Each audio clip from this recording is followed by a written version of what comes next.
കോർപ്പറേഷനിലെ ബി.ജെ.പി സ്ഥാനാർത്ഥികളെ പ്രഖ്യാപിച്ചു. 21 സ്ഥാനാർത്ഥികളെയാണ് പ്രഖ്യാപിച്ചത്. ബി.ജെ.പി സംസ്ഥാന വക്താവ് കേണൽ എസ് ഡിന്നി അടക്കമുള്ളവർ മത്സരിക്കുന്നുണ്ട്.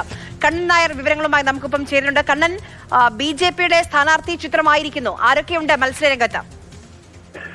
കൊല്ലത്തിന് സുസ്ഥിര വികസനം എന്ന മുദ്രാവാക്യം ഉയർത്തിക്കൊണ്ടാണ് ഇന്ന് 21 സ്ഥാനാർത്ഥികളുടെ പട്ടിക ബി.ജെ.പി പ്രസിദ്ധീകരിച്ചത്. അതിൽ ഏറ്റവും എടുത്തു പറയേണ്ടത് ബി.ജെ.പിയുടെ സംസ്ഥാന വക്താവ് കൂടിയായിട്ടുള്ള മുൻ റിട്ടയർഡ് കേണൽ എസ് ഡിന്നി, അദ്ദേഹത്തെ മുൻനിർത്തിക്കൊണ്ടുള്ള ഒരു നീക്കമാണ് ഇപ്പോൾ ഉള്ളത്.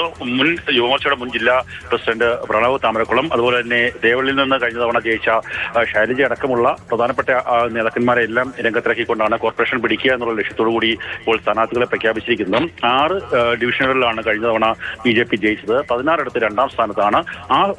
ഡിവിഷനുകൾ കൂടി മികച്ച പ്രകടനം കാഴ്ചവെച്ച് വിജയിക്കാൻ സാധിച്ചാൽ ഭരണം പിടിക്കാമെന്നുള്ളതാണ് ബി.ജെ.പിയുടെ വിധേയത്തിൽ. അതിന്റെ അടിസ്ഥാനത്തിലാണ് ഇപ്പോൾ സ്ഥാനാർത്ഥികളെ പ്രഖ്യാപിച്ചിട്ടുള്ളത്. ഒപ്പം തന്നെ ബി.ഡി.ജെ.എസുമായിട്ടുള്ള ചർച്ച പൂർത്തിയായിട്ടില്ല. അവർക്ക് വേണ്ട സീറ്റുകൾ ഒഴിച്ചിട്ട ശേഷമാണ് ഇപ്പോൾ സ്ഥാനാർത്ഥികളെ പ്രഖ്യാപിച്ചത്.